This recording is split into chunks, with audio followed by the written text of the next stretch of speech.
Hello friends, मैं आपका mentor AK Singh और आज फिर हम PRT स्पेशल क्लासेस को यानी कि PRT स्पेशल क्लासेस में आपके मॉक टेस्ट की सीरीज़ चल रही है। मॉक टेस्ट की सीरीज़ में कहीं ना कहीं उन स्टूडेंटों के लिए ये एक तरह से प्रिपरेशन करने के लिए सबक है, कुछ भी कह लीजिए। क्योंकि अगर आप ये समझते हैं, क्योंकि NTT में और कहीं ना कहीं PRT स्टूडेंट ये समझते हैं कि हमने CTET में तैयारी करी है तो हमें कुछ ना कुछ सबसे ज़्यादा पता होगा और हम क्या है प्रीवियस ईयर को देखते हुए तैयारी कर लेंगे। तो इसीलिए कहीं ना कहीं आपके मॉक टेस्ट की सीरीज़ शुरू करी गई है, जिससे क्या है आपको ये अंदाज़ा लग जाएगी आपके तैयारी किससे करनी है। और मॉक टेस्ट के यानी 10-15 के मॉक टेस्ट के बाद आपके प्रिपरेशन की क्लासेस यानी प्रैक्टिस सेट और प्रिपरेशन की क्लासेस शुरू होंगी, जिससे आपको अंदाज़ा लग जाए कि हम कितने पानी में हैं। तो देखिए आज की यानी कि और आपको क्या करना है, सबसे पहले क्या करना है, चैनल को सब्सक्राइब करके रखना है। यानी कि चैनल को सब्सक्राइब करना है और टेलीग्राम चैनल को ज्वाइन कर रखना है। ये PDF आपको टेलीग्राम चैनल पे मिलेगा, जिससे आप क्या कर सको, प्रैक्टिस कर सको और प्रैक्टिस करके क्या हो आप अपनी बेहतर तैयारी कर सको। आज है मॉक टेस्ट यानी कि दूसरा मॉक टेस्ट है। इससे पहला मॉक टेस्ट आपको टेलीग्राम चैनल पर मिल जाएगा, तो वहाँ से जाकर डाउनलोड करके अपने मॉक टेस्ट को दे सकते हैं, जिससे आपकी एक प्रैक्टिस अच्छी प्रैक्टिस हो और कहीं ना कहीं आप बेहतर तैयारी कर सको। कल आपने देखा था मॉक टेस्ट किस तरह, यानी 10 सेकंड का समय दिया जा रहा था आपको। 10 सेकंड के समय में आपको क्या करना था, एक आंसर अपना गैस करना था और कमेंट सेक्शन में बताना था। तो चलिए आज भी वही प्रक्रिया चल जाते हैं और 10 सेकंड का आपका समय देते हैं। तो चलिए आपकी क्या है स्टॉप वॉच आ गई है और आपके सामने पहला क्वेश्चन क्या है, व्यक्तित्व का मतलब क्या है। व्यक्तित्व का मतलब क्या है, 10 सेकंड आपके सामने दी गई है। व्यक्तित्व का मतलब क्या होता है भाई, आप ये बताइए व्यक्तित्व क्या है। जैसे आपका व्यक्तित्व है, आपकी पर्सनैलिटी है, आपका क्या है व्यक्तित्व क्या दर्शाता है, आपके सारी चीज़ों को दर्शाता है। यानी एक व्यक्ति के बारे में सभी पहलू उसके क्या है, शारीरिक मानसिक भावनात्मक सभी पहलुओं को दर्शाता है। और व्यक्तित्व यानी कि व्यक्तिगत व्यक्तित्व में उनके यानी कि मनोशारीरिक तंत्रों के आंतरिक संगठन को कहीं ना कहीं दर्शाता है। तो इसका आंसर क्या होगा, ऑप्शन नंबर 1। चलिए नेक्स्ट क्वेश्चन देखते हैं। क्वेश्चन नंबर 2 देखते हैं। अगर सभी जानवरों के पास 4 पैर होते हैं और यदि एक टेबल में भी 4 पैर हैं तो टेबल भी क्या एक जानवर है। इस प्रकार के तर्क को क्या कहा जाता है।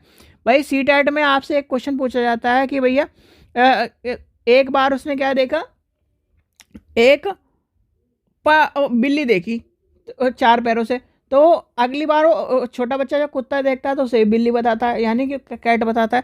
तो वही कहीं ना कहीं कहानी है ये। और इस कहानी से क्या हो जाएगा आपको बताना है क्या है। तो आपका ऑप्शन शुरू होता है अब और आपको बताना है इसका आंसर क्या होगा। भाई 4 पैरों वाला जब कर रहा है वो क्या सोच रहा है, आगमन है, निपुणता है, कल्पना कर रहा है। कल्पना तो करेगा नहीं, कल्पना क्या है वो जब सोचेगा कि परियों की कहानी है, ये सब चीज़ें हैं, तो कल्पना तब होती है। तो इसमें हो जाएगा निगमनात्मक तर्क। ठीक है, चलिए आगे चलते हैं। क्वेश्चन नंबर 3 देखते हैं। क्वेश्चन नंबर 3 का आंसर बताइए क्या होगा। मानव विकास यानी कि मानव में विकास की दिशा किस तरह की होती है, आपको बताना है। मानव विकास में आपको बताया मानव का जो विकास है वो कैसे चलता है, एक निरंतर चलने वाली प्रक्रिया है। ये मैंने आपको कई बार कहा है। और कहीं ना कहीं जो साइंस के स्टूडेंट होंगे और कहीं ना कहीं आपने ये चीज़ देखी होगी, जो बच्चे का क्या है सबसे पहले सर बनता है जब यानी कि माँ के गर्भ में होता है, तो आपने देखा होगा छोटा यानी सर से कहीं ना कहीं पैरों की दिशा के चलता है। तो इसका आंसर हो जाएगा हमारा ऑप्शन नंबर C यानी कि सर से पैर की तरफ। चलिए आगे चलते हैं। क्वेश्चन नंबर 4 देखते हैं। क्वेश्चन नंबर 4 क्या कह रहा है, तो ये क्या है, साजिद एक सामाजिक अध्ययन शिक्षक हैं। उन्होंने अपने छात्रों को एक एसओ यानी कि असाइनमेंट दिया और शहर के ट्रैफिक जाम से कैसे बचा जाए।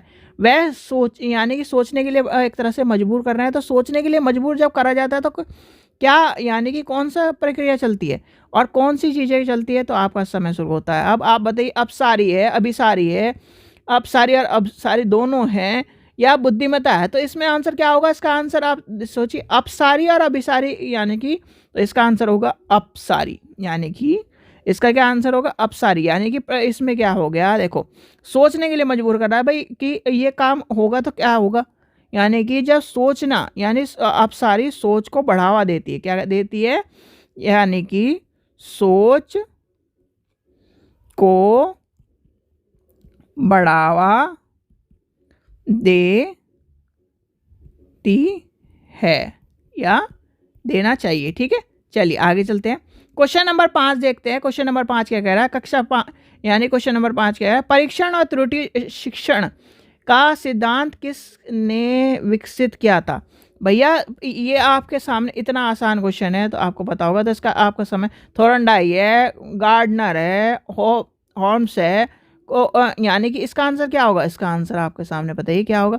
भाई देखो, परीक्षण और त्रुटि का सिद्धांत जो है, का सिद्धांत क्या है, किसने यानी विकसित किसने किया था, विकसित किया था थॉर्नडाई ने। और थॉर्नडाई ने अपने प्रयोग में बिल्ली का, एक तरह से आपको पता है बिल्ली पर क्या किया था, उसने परीक्षण किया था, बिल्ली को लीवर दबाता था, वो ट्रायल एंड एरर वाला। तो इसी पर यानी इसके द्वारा यानी कि इसके द्वारा क्या है, अधिगम के प्रयासों का और त्रुटि का सिद्धांत कहा जाता है। अब ये क्या है, हमारा क्या है, परीक्षण एवं त्रुटि शिक्षण का सिद्धांत, तो इसका थॉर्नडाई नहीं होगा बच्चों, ये ध्यान रखना, थॉर्नडाई मत लगा देना, इसका होगा कोल्ब, यानी कि ऑप्शन नंबर 2 हो जाएगा। चलिए आगे चलते हैं। और किसी को भी क्या है, यानी कि सीटेट के नोट चाहिए या फिर प्रीवियस ईयर चाहिए तो आपको मात्र 99 रुपये में मिल जाएंगे, और किसी को यूजीसी नेट के क्वेश्चन पेपर चाहिए तो वो आपके 100 रुपये में मिल जाएंगे। ये जैसे ही आप यहाँ पर क्लिक करोगे तो आपको है वहाँ से आपको प्राप्त हो जाएंगे। क्वेश्चन नंबर 6 कह रहा है, अपसारी चिंतन क्या परीक्षण करता है। तो अपसारी चिंतन क्या परीक्षण करता है, आपका समय शुरू होता है, बुद्धि करता है, एक व्यक्ति के विशेषता करता है, एक यानी कि समृद्धि करता है, और सही उत्तर, तो इसका आंसर क्या हो जाएगा, इसका आंसर हो जाएगा आपका एक व्यक्ति की विशेषता को करता है अपसारी, यानी कि ऑप्शन नंबर हो जाएगा 2। क्वेश्चन नंबर 7 देखते हैं। पियाजे के संज्ञानात्मक विकास के सिद्धांत के अनुसार ठोस परिचालन चरण की अनुमानिता आयु क्या है। तो इसका आंसर क्या होगा भाई, ये आपको मैंने कल भी कराया था और आपको बता चुका है कि कई बार 0 से 2 यानी कि 0 से 2, ठीक है, वहाँ से चलते हैं तो 0 से 2 से, और कहीं ना कहीं वो 4 अवस्था बताई थी, उसी से रिलेटेड आपको कहीं ना कहीं एक चीज़ आपको बताई थी 12 यानी कि 7 से 12 वाली एज। और पियाजे के संज्ञानात्मक विकास के सिद्धांत में ठोस चरण का जो चरण है मूर्त या मूर्त संक्रियात्मक अवस्था को जब माना जाता है, तो मूर्त संक्रियात्मक अवस्था में क्या है, 7 से 12 वर्ष का। इस अवस्था में क्या होता है, बालक ठोस वस्तुओं के आधार पर आसानी से मानसिक सक्रिया करके समस्या को समाधान करना सीख जाता है। और समस्या को समाधान करने यानी भैया आप समझ लो कि उसे क्या क्या बॉल है, अरे ये ठोस चीज़ है, तो ये बर्फ है, ये ठोस चीज़ है, तो इस तरह की कहानी आपने देखा होगा ना, बच्चे को पता चलने लगती है। क्वेश्चन नंबर 8 देखते हैं। बच्चों के निःशुल्क अनिवार्य शिक्षा का अधिनियम कब लाया गया था। तो ये सबसे आसान क्वेश्चन है, इसका तो आंसर सबको पता होगा, तो इसका आंसर क्या है आपको बताना है। और एक चीज़ का ध्यान रखना, ये कब लागू किया पूछा है इसने, ठीक है, ये अब आपको यहाँ पे कंफ्यूजन करता है। देखो ये लागू हुआ था 10 में, आया कब था, यानी कि एक तरह से आया कब था 2009 में।